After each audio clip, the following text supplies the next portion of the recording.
Hi, this is Becca Atkins. I'm here today from Artreach in Norwich, Connecticut, and we are doing a poetry event for you. I am going to invite a guest in, Julie Menders from Otis Library, who's our partner in this. And just one moment, here comes Julie. Hey, Julie. Good evening, Becca. Thank you so much for taking part in this with us. We're so excited. We are too.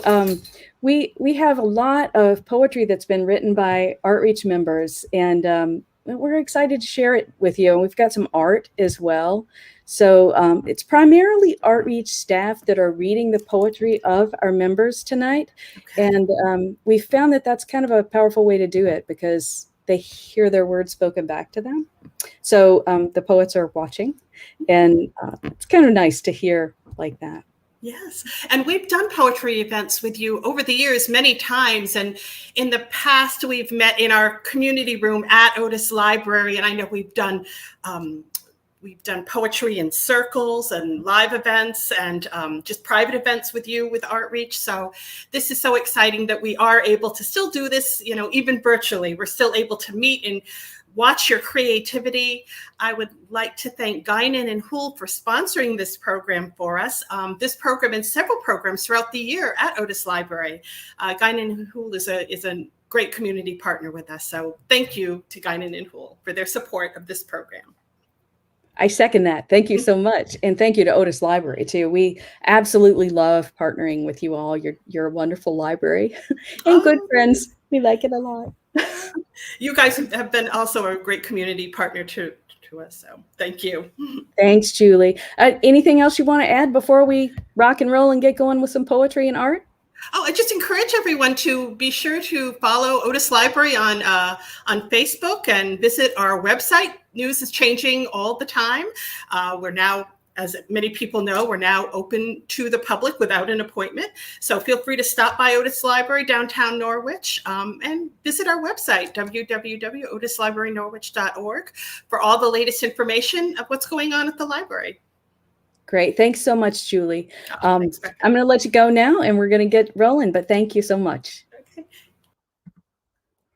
Okay, so to kick us off tonight, we have both poetry and art.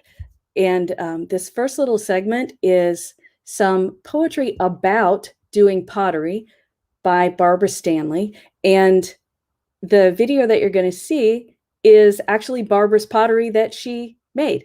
So here we go with Barbara.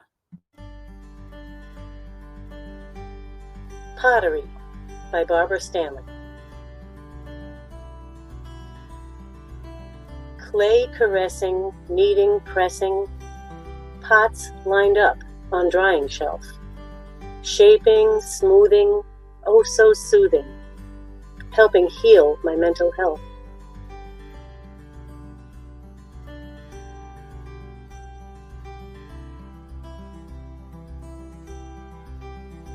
Stretching, pulling, rolling slabs, I throw my clay upon the wheel. There is no other craft I know like pottery to make me feel.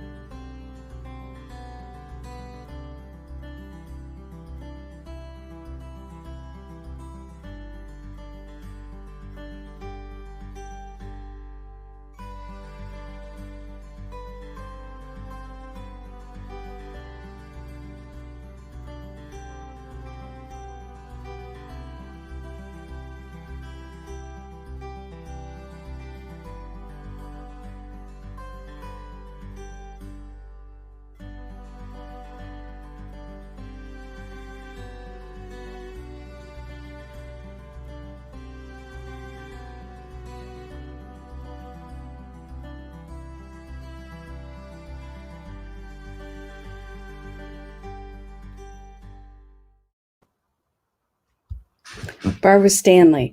She just blows me away with her creativity, both in art and in music and in poetry. So, hey, I neglected to say that I had a guest artist come in who is a friend of mine, Libby Baker, who loves poetry. And Libby taught me a little bit about loving poetry more than I did. So I heard her perform a poem one time, and I asked her if she would do that for tonight's event. So here's Libby.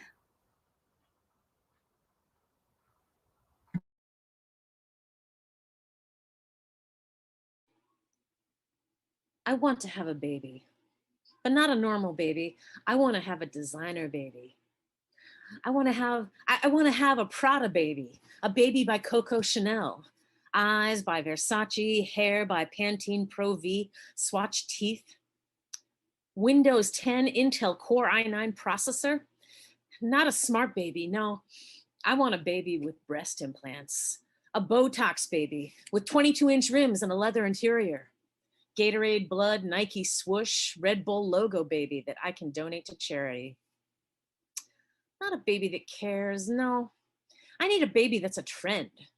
I need a baby that comes with a cashback guarantee. I need a baby with a podcast and a pop-up store. A vintage, postmodern, digital voice recognition virtual reality baby with a retirement plan. I need a baby with a customizable avatar. I need a baby with multi-factor authentication and unlimited data. A glossy, overpriced, overhyped, made in Indonesia with slave labor baby. And I need a baby that'll give me the light and pass the smoke. I need a baby that's blazing hip hop and R&B. I need a baby that hangs out with Jay-Z. I need a baby with a black album. I need a baby with a white album. I need a baby with a gray album. I need a baby that's not even a baby. I need a baby I believe is a baby because the baby went platinum. I need a Che Guevara baby. I need a baby that believes in revolution. No, I need a baby that believes in nothing. I need a vegetarian tofu eating baby. I need a fat-free, low-carb, high-fiber baby. I need a baby with nuclear potential. I need something. I need anything. I need something to keep me distracted, something to keep me from feeling other people's pain, something that can keep me from thinking this is the best humanity can do. I need a baby so I won't have to deal with reality.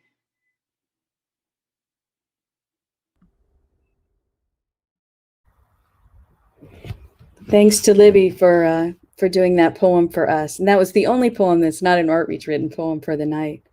I got a chance to ask Libby a couple of questions about what drew her to that poem. And there were some things in the particular approach that she took to it tonight. And I want to share that with you next.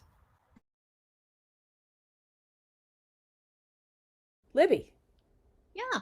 Tell me about the poem. You had said you might need to change some cultural references in it to make it more up to date. Did you do that? I saw Ainsley Burroughs perform this poem, I think it was in 2008, and I just loved it. But the poem had all these references to things that were sort of like the latest trend and, you know, the hippest latest thing. And 13 years later, you know, Windows XP is not really the latest thing anymore. So Right. I tweaked a few things, and hopefully he would forgive me if he knew about it, just to make them a little bit more current. You know, what's a good processor now? What's a good technology now? Like call waiting and text messaging are really not a big deal anymore. So we've Right. got data. Yeah. It is amazing how much adding technology into things fixes it at a place and time. Definitely. Those technology references don't age well. So But I think the poem still holds up. but what a great poem. I love how you do it, and I love the feeling of it and what it says. Anything else you want to say about what attracted you to this particular poem? I just know that feeling of, when you're feeling pain or angst, wanting something to distract you, wanting something flashy to take away the negative feelings. But it's not about that. It's not about that. And this sort of, it's a clever way of making that point. Yeah. What we want is just sort of trying to distract us from the way we're feeling. Yeah.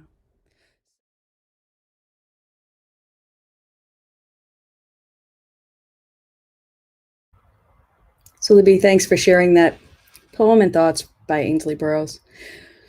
Part of what attracted me to that is that we at Artreach Artreach is an organization, it's a mental health and arts organization. And so we work with people who've experienced pain and who've experienced psychiatric diagnoses.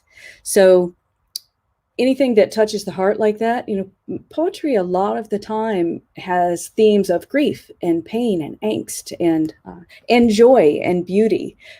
So it's an opportunity in our poetry group, which meets every week, to dive into any of that, wherever you are, from wherever you are. And sometimes you can really work through some of your stuff that way. So she mentioned pain, and there was one current poem, very recent poem by our member, Jason White, that I thought might be a really nice one to share with y'all tonight. So this poem is read by Dick Pape, who's our music director, and the poem is by Jason White.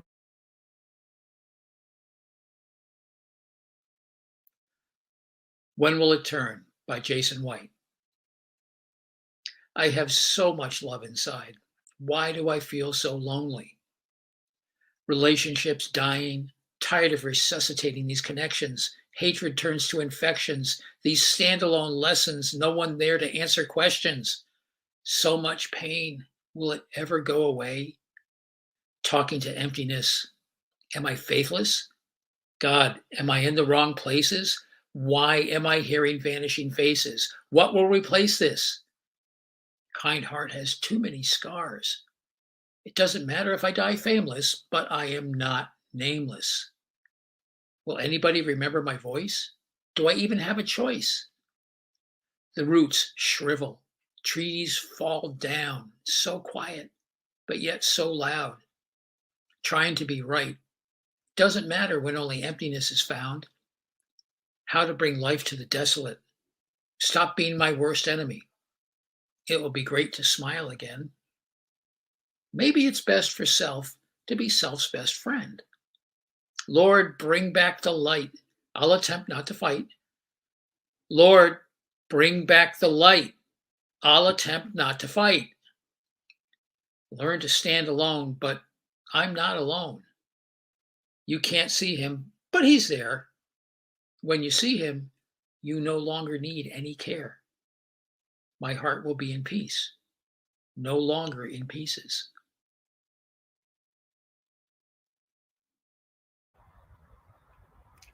Jason, if you're watching, that last line, I love that one. So I mentioned that that Libby was one of the people who had helped me enjoy poetry more, and so are the people at Artreach. Our poetry group was started in 2009. That's a long time ago. It was started as a group taught by Annie Geisinger, and the group was called not a poetry group or class, but Playing with Words, because we didn't want to intimidate people by thinking it was, highbrow poetry. We wanted to play with words. And at the time, this is no longer true, but at the time, I was a self-professed poetry hater. And I asked Annie, I said, how can I enjoy poetry more? And she said, maybe you're listening with the wrong part. Maybe you should close your eyes and listen from here. And I tried it. And I found out that I could, I actually got to know the people in that group so much better, people I'd known for 20 years, just because of listening to whatever they were writing in that day from my heart. So if you're there too, try it, give it a shot. And then I asked Libby the other day if she had any other tips for people who maybe don't enjoy poetry and how they could enjoy it more. So here's what she had to say about that. So Libby, I know that you love poetry, right? I do. Do you have any tips for people who maybe aren't attached to poetry in ways to listen or hear that they might not have thought of that might make them enjoy poetry more? Well, I think a lot of people who think they don't like poetry are actually people who love music and song lyrics. And really, song lyrics are poems. And so, that's, I think, a way to get, to realize it's the words, they're not all put in nice little sequence, nice little perfect sentences, like, something else that you read, but it's more, it's a feeling. It's a feeling rather than a word by word thing. So there's another tip for you about listening. But the mention of music and poetry was kind of fun. In our poetry group, some days we do exercises. We'll write from a prompt, just the word ocean, and see what happens. And then we'll pick a poetry form and shape that, those thoughts that come from that. So that's one thing that happens. But one time we did a music prompt where you take a song, a favorite song, and analyze the rhyme scheme and then make something of your own from that same rhyme scheme. There are lots of things that you can do where music and poetry intersect. And Jason, who gave me a second poem to be done tonight, loves music as well. So here's another one from Jason called Music, My First Love. Music, My First Love by Jason White. The drum and bass calms me. The music makes me feel safe. There's no harm to me. It warms me. The beats pounding, I find it grounding. Now I can deal with my surroundings. The melody makes the inner beast in me breathe. Sounds make me believe in serenity. Love hearing so much beauty. Fun to shake your booty. Music makes you wake up, rise and grind, rewind yourself back in time. 4 on the floor. Let me hear some more.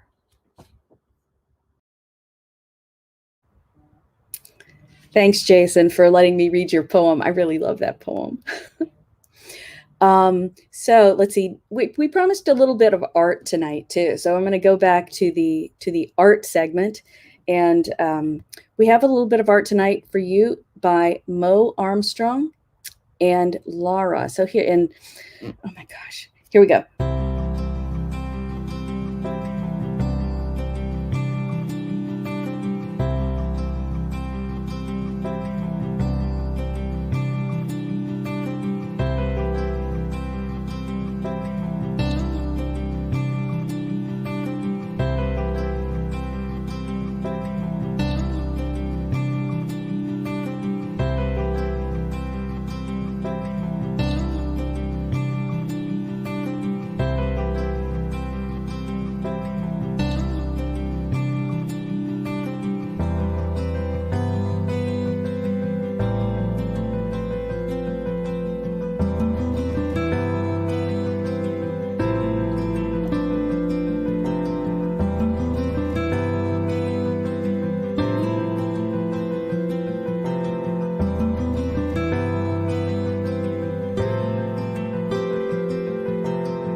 So there was some art by Moe Armstrong and Lara S. And hey, speaking of art, coming this fall, Artreach is going to have an art show at the Groton Airport. We have been working on a peace and nature project for a couple of months now with Faith Satterfield, who is our art teacher. And it's been lovely. We've gotten together in many locations out in nature, like Mohegan Park. We actually had a group at the Groton Airport last week painting from there, and down at Harkness. So we're putting ourselves into an environment and being inspired by what we find there and making some art, and that will be shown this fall. And we plan for a jazz group to play for a couple of openings, so keep an eye out for that. So I think what we're going to do next is, you may notice that you've been seeing some pre-recorded pieces right now, and we're going to do some live reading for you for the next little while. So I'm going to invite my pals, my colleagues, my right-hand people, Corinne and Emma, to come in with me, and we're going to rotate reading a few more poems. So I'm going to add Corinne and Emma. Hi, you two. Hello. How you doing? So I don't think there's any echo while the three of us are here together. So far, I don't hear any. So that's good. But these next three poems, I think Emma and Corinne, neither one know the poet. I know the poet, and many Artreach fans and friends know the poet, Frederick Todd Smith, who is currently in a living situation where he's not working with us in person, but he does almost every day sends me a new poem that he's written by email. And that's been going on for several years now. So he's amassed a lot of poetry, and I asked his permission to read some of his poems tonight in the broadcast, and he said yes. So we have three, and we're going to rotate. I'm going to share one, and then Corinne is going to share one, and then Emma's going to share one. And I'm going to start with Fred's poem that is untitled. When it started, I couldn't sleep. I was afraid my conservative family would disown me. So after sleepless nights, I went for a midnight walk, following the North Star. My family was still unsure what to do. I was very secretive about being gay. During the later years, I went to a good college, worked and did theater in Salt Lake, in Providence, in Manhattan, New York. Now they call me a bum. I always called myself a Renaissance man.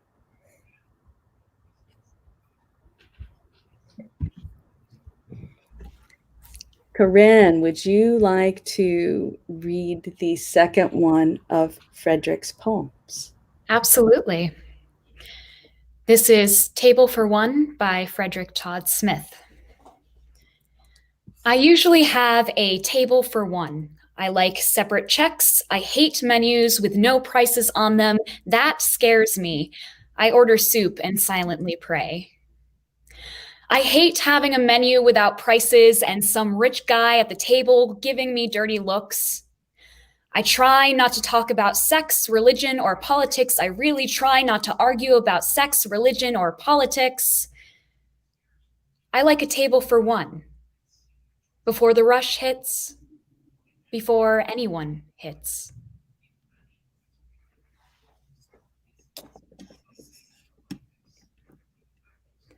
Oh, I'm muted. Thank you, Corinne. Thank you. I like that one, Frederick, if you're watching. I like being alone too. I'm hoping that he'll watch it after the fact if he's not able to watch it live, and I'm really hoping he's watching live.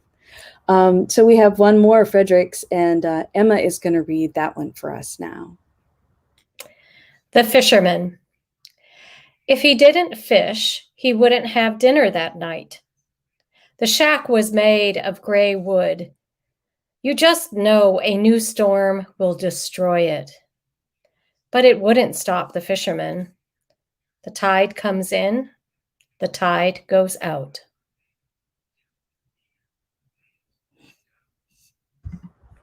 Thank you, Emma. Now, can y'all imagine? I get these poems almost every day. And there's so many of them that are just beautiful. It was kind of overwhelming to choose what we were going to do today. So I think I'm going to have a little segment that has to do with water and the sea. And I think Corinne and I are going to duck out. And Emma, I'll duck out in a minute. But I do want to say, okay, the first one is by Barbara. And Barbara submitted some art to me. So Emma, while you do this poem, I am going to show one of Barbara's paintings. Whenever you're ready. Oh, I'm making sure I have the right poem. Either one works. Okay. Walking the Beach by Barbara Stanley. Walking the beach, toes in the sand, pretty little seashell in my hand. God's soothing balm washes over me as I stick my toes in the pretty little sea. Nice. I think I want to see your face for the next one of the sea poems, continuing the sea theme. There you are. Here I am, Yes. and here is The Sea It Calls Me, another Cascade poem from Barbara Stanley. I love to walk down by the sea, so many treasures on the shore. To gain the peace that I have lost, the sea, it calls me more and more. I walk along the water's edge, no other place I'd rather be. Sandpipers scurry to and fro. I love to walk down by the sea. When waves recede and seaweed parts, you never know what is in store. Sometimes you'll see a school of fish, so many treasures on the shore. In gazing down at ebb of tide, I watch the puddles, tempest tossed. It's where the tiny crabs may hide. I gain the peace that I have lost. I brush the sand from off my feet. I look once more upon the shore. I cannot wait to come again. The sea, it calls me more and more.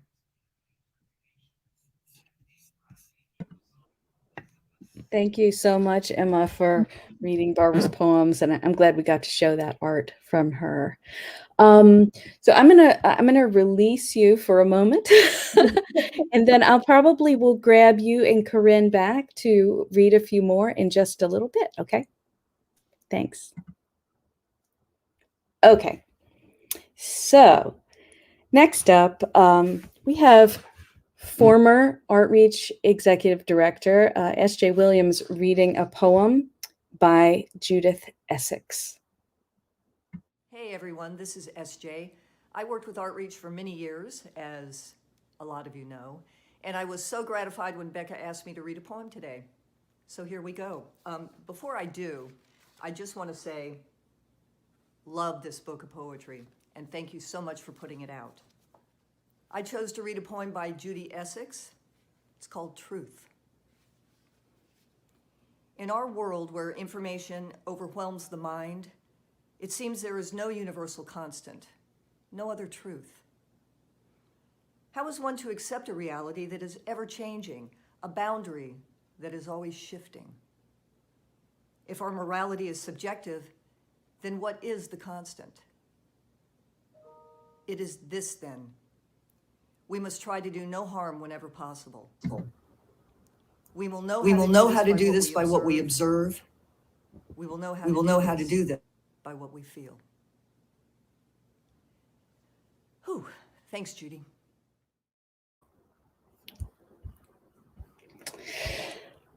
Again, another nice one by Judy Essex. And next up, we have one that Emma is going to read. That is another one of Barbara Stanley's poems.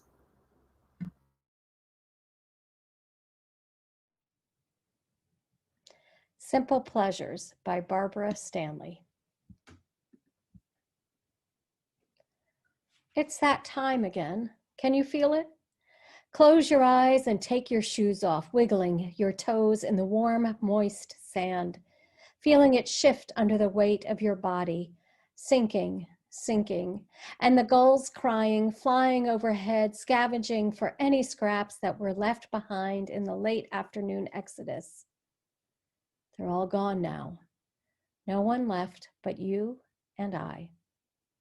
Standing on the edge of the universe, the sticky, salty water drifting up and over our toes, flowing around us and wavering, but for a moment, only to recede back into the foaming froth from whence it came. I open my eyes now. Oh yes, it is time. You must also open your eyes or you will surely miss it, that precise moment in time that we came here to witness. As the gulls fly down the beach to keep the night fishermen company, I lean over to gently push the breeze-blown lock of hair from your eyes. You must not miss a thing. Oh, it is here. I reach for your hand to squeeze it as if to say, see, what did I tell you? Isn't this the very best sunset you have ever seen? And you squeeze my hand back and grin as if to reply, Yes, but you said that the last time, and the time before, and the time before. The colors are breathtaking as the wispy clouds meander across the face of the setting sun. They seem to linger but a moment, just long enough for us to remember ourselves and lift up the camera to take a picture.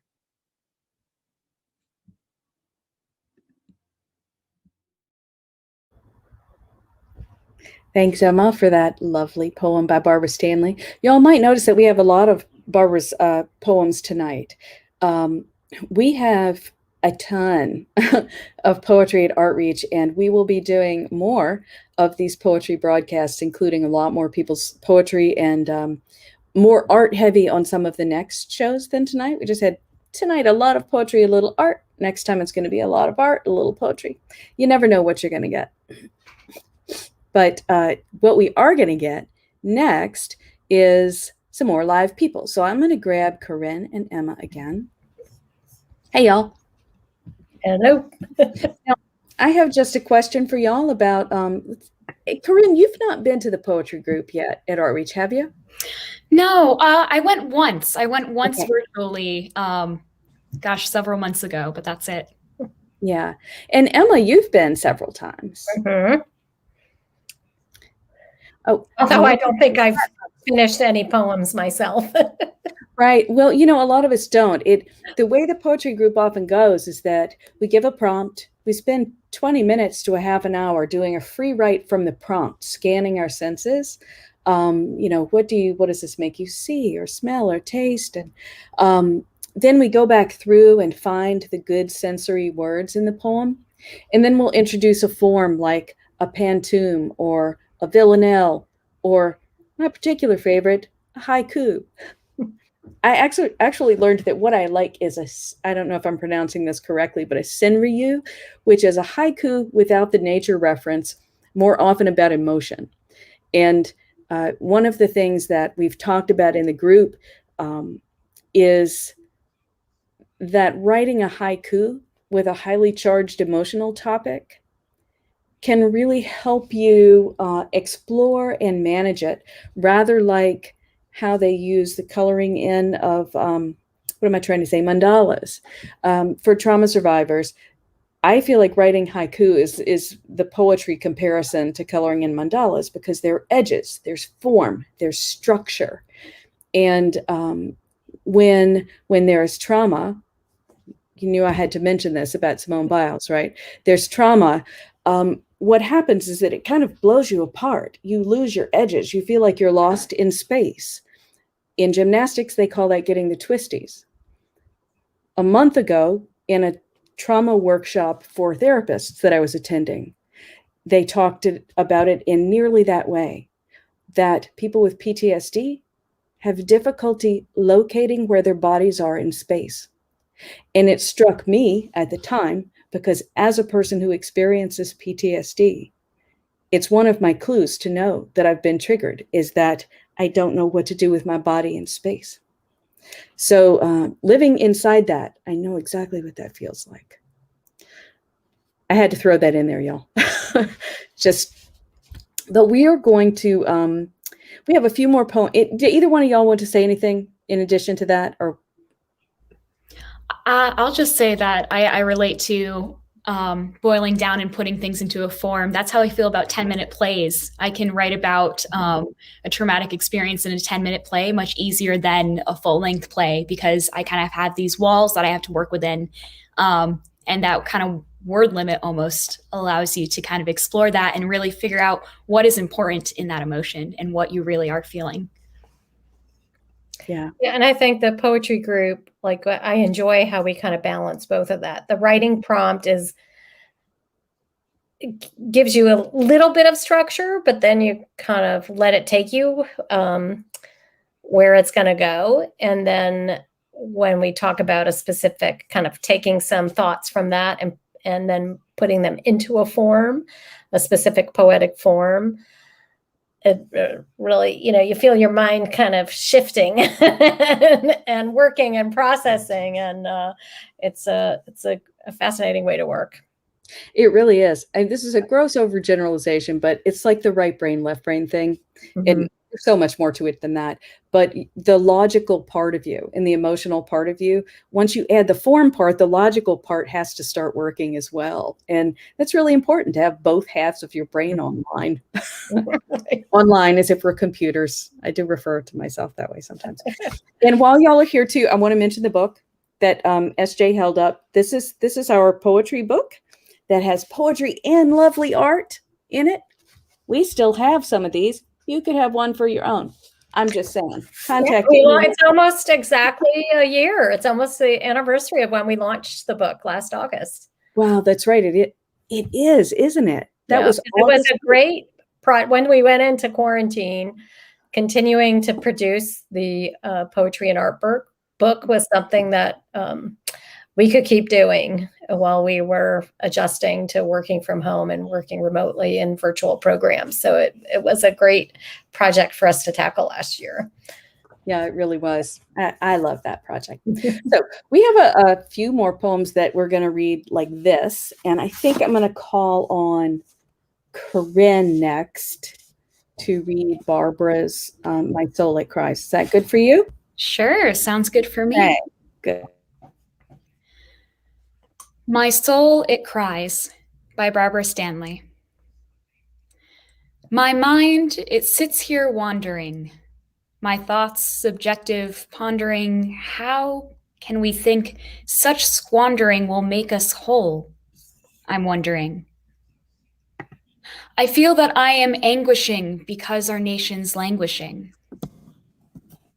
For such a quandary to prevail requires division's bill of sale, so let's not hit the coffin's nail, for if we do, we'll surely fail. Division is the thing to fight, but ne'er at cost of human right. I've never seen in all my day such plentitude of moral decay. What more is there that I can say? If we don't change, we'll surely pay. My mind, it sits here wandering. I ponder all the squandering. Thanks, Barbara, for that one. Thanks for reading it, Corinne. Okay, Emma, you are up next with the next one you have. I'll just let you say the title. Okay. You know what it is. This poem, another one by Barbara Stanley, is entitled The Corners of My Mind. I search the corners of my mind. I wipe away the cobwebs there. If only just one thought to find, I'm sure I'd gain some solace there. But alas, 'tis not to be, since only chaos reigns inside, as jumbled thoughts go floating free where once my common sense abide.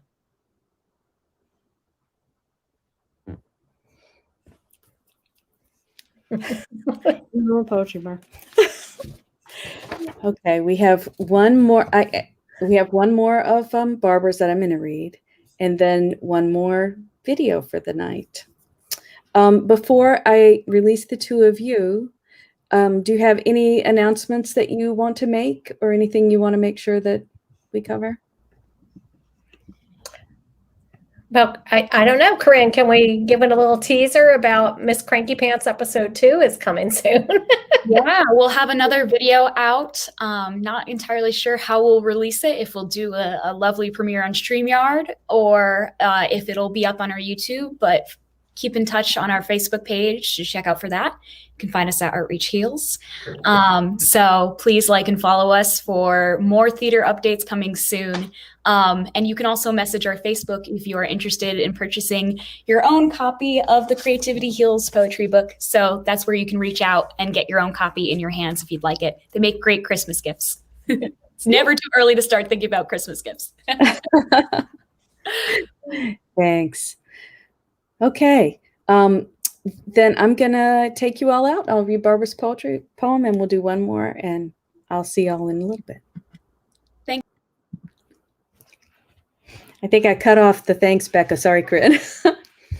Okay, so I'm going to read a pantoum poetry form by Barbara. That's a really fun one that we love to play with in class. This is called I Dream a Lonely Dream. I dreamt a lonely dream tonight. It left a sadness in my mind. A flock of geese had taken flight, all but that one that stayed behind. It left a sadness in my mind, that lonely goose out on the pond. All but that one that stayed behind.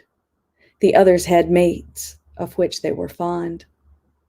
That lonely goose out on the pond, her mate had died the day before. The others had mates, of which they were fond, and now they fly to distant shores. Her mate had died the day before. She sees no reason to take flight. And now they fly to distant shores, and she sits lonely in the night. She sees no reason to take flight. Why bother now? She has no mate. And she sits lonely in the night. My dream, it ends. I can relate. Thanks, Barbara, for that one that touches on grief that we all have experienced. And actually, to end the night, the last piece of poetry of the night, which is going to be read by Emma, is from someone who we did experience a lot of grief about because we loved her so much. And that was Robin Fleming, who was the second leader of the poetry group. We lost Robin several years back at this time of year. And there was a tree out back of where we wrote poetry. And she wrote this piece about a tree that we see bloom every year still. So it's very special to me. And I wanted to end the night with this poem.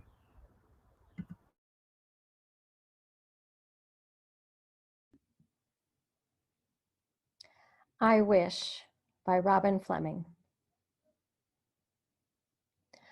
I wish I knew the name of that tree, full of pale pink flowers and yesterday bumblebees. Cool breeze on a warm spring day, pink snow drifts and more petals falling, full of pale pink flowers and yesterday bumblebees. Birds calling to one another, pink snow drifts and more petals falling. Silence for a moment, birds calling to one another. Inside, paper and pens, silence for a moment. Writing down memories. Inside, paper and pens. Cool breeze on a warm spring day. Writing down memories. I wish I knew the name of that tree.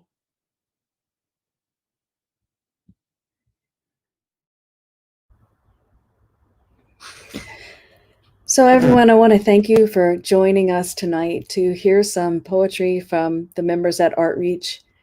I'm guessing you can get a sense that it's a really special group. It's a special group to us. And we really appreciate being with each other. We feel like we can hear each other's souls through poetry. And I hope you got a little dash of that yourselves tonight. I want to thank Otis Library as well for inviting us to partner with them. We really, really enjoy partnering with you all. And if you live in the Norwich area, make sure you're a member of Otis Library because it's an awesome one. They're award winners. Thank you all for coming. Please follow our Facebook page at Artreach Heals, and our YouTube is at the same channel. And we hope that we see you all again soon. Good night.